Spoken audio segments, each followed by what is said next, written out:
திருச்சிற்றம்பலம். ஸ்ரீ ஸ்ரீ அகத்தியர் உபாசனா சபான்னு இப்போ 26 வருஷம் ஆச்சு ஆரம்பிச்சு. நம்ம ஆசிரமம் கட்டி சுவாமி அங்கே எழுந்தருளி வாரந்தோறும் வெள்ளிக்கிழமையான உபதேசம் பண்ணிட்டு இருக்கிறாங்க. வைத்தியங்களும் சொல்கிறாங்க. எல்லாருக்கும் நல்லா நிறையா விஷயங்கள் சரியாக இருக்குது. நிறையா விஷயங்கள்லாம் அவங்களுடைய உடல் ரீதியாக மன ரீதியாக வர்றவங்களுக்கு நிறையா விஷயங்களை இவங்க பண்ணி கொடுத்துருக்குறாங்க. என்னோட நேம் சௌடாமிகைங்க. நாங்கள் ஈரோட்லேருந்து வரோம். நாங்கள் ஃபேமிலியாக ஒரு 20-25 இயர்ஸாக வந்துட்டு இருக்கிறோம். அகசிய ஐயா கேட்காம நாங்கள் எதுவுமே செஞ்சதில்லை. எந்த ஒரு வேலையாக இருந்தாலும் எந்த ஒரு செயலாக இருந்தாலும் அவர்கிட்ட வந்து கேட்டுட்டு தான் நாங்கள் செய்வோம். இந்த தடவை நாங்கள் வீடு கட்டி ஐயாட்ட வந்து கேட்டுட்டு போகலாம் அப்படின்ட்டு வரும்போது ஐயா அவனால் பார்க்க முடியல. அம்மா வெளியூர் போனதுனால எங்களால் கேட்க முடியல. அந்த டைமில் கரெக்டாக நாங்கள் வீட்டுக்கு தான் பேச வச்சோம். எதுக்காக வச்சிங்க? நானே மெதுவாக வச்சுக்கலான்னு சொன்னேன்ல அப்படின்ட்டு சொன்னார். அதுக்கப்புறம் பார்த்தீங்கன்னா ரொம்ப டிலே ஆயிடுச்சு. நான் தான் சொன்னேன்ல, நான் சொல்லாமல் நீ எதுக்கு செஞ்ச அப்படின்னு சொல்லி சொன்னார். அதே மாதிரி தான் டிலே ஆயிடுச்சு. அதுக்கப்புறம் மறுபடியும் கேட்டு மறுபடியும் ஒரு தடவை அந்த கிரகப்பிரவேசம் செஞ்சோம். அதே மாதிரி ஒரு 10 இயர்ஸ் பிஃபோர் பார்த்தீங்கன்னா இவருக்கு வந்து சென்னையில் ஒர்க் பண்ணிட்டு இருந்தார்.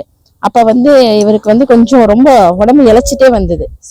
ஐயாட்ட கேட்கும்போது, நீ அவனை பற்றி எதையுமே நினைக்காத, அவனை நான் பார்த்துக்குவேன், நீ உன் பையனை பாரு, அவனுக்கு கல்யாணம் போட்டு இழு, அவன் ரொம்ப குறும்பா இருப்பான், பயங்கர குறும்பா இருப்பான்.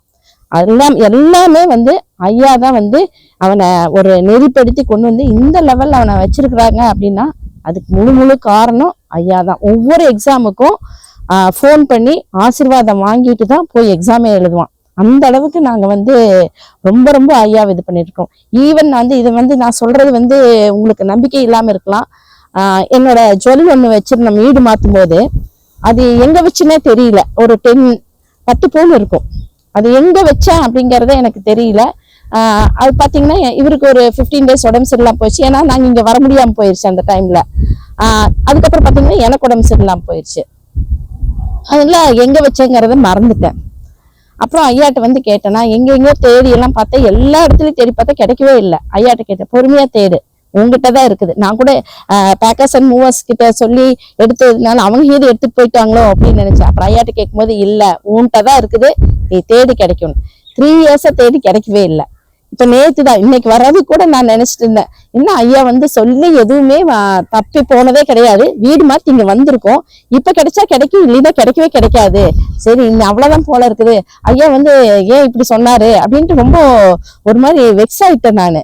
ஆனா நேத்து ஆஃப்டர்நூன் ஒரு 2:45 இருக்கும். அந்த பேக்ல தூக்கி டிஸ்போஸ் பண்ணலாங்க போது அந்த பேக்ல சரி எதுக்கு செக் பண்ணலாங்க போது பாத்தீங்கன்னா அந்த பேகுக்குள்ள பர்ஸோட கிடந்தது. ஸோ அப்போ பார்க்கும்போது தான் தெரிஞ்சுது, சரி நாம வந்து ஐயாவை மிஸ்டேக் பண்ண ரொம்பவே வருத்தப்படுறேன். ஐயா கிட்ட ரொம்ப நான் மன்னிப்பு கேட்டுக்கிறேன். வெக்ஸ் ஆனது தப்பு தான், அதனால நான் ரொம்ப மன்னிப்பு கேட்டுக்கிறேன். ஆனால் ஐயாவை நினைச்சிட்டோம் அப்படின்னா நம்ம இங்கே தான் வரணும்ட்டு அவசியம் இல்லை. ஒரு தடவை இங்கே வந்துட்டு ஆசீர்வாதம் வாங்கிட்டு போயிட்டோம்னா அங்கே வீட்டில இருந்தே நினைச்சாவே போதும். அகஸ்திய ஐயா அங்கே வந்து நம்மளுக்கு வந்து எல்லாமே செஞ்சு கொடுப்பாங்க. இது உண்மை நிதர்சனம். நீங்க வேணா வந்து பாருங்க, கண்டிப்பா நீங்க ஜெயிப்பீங்க வாழ்க்கையில. தேங்க்யூ.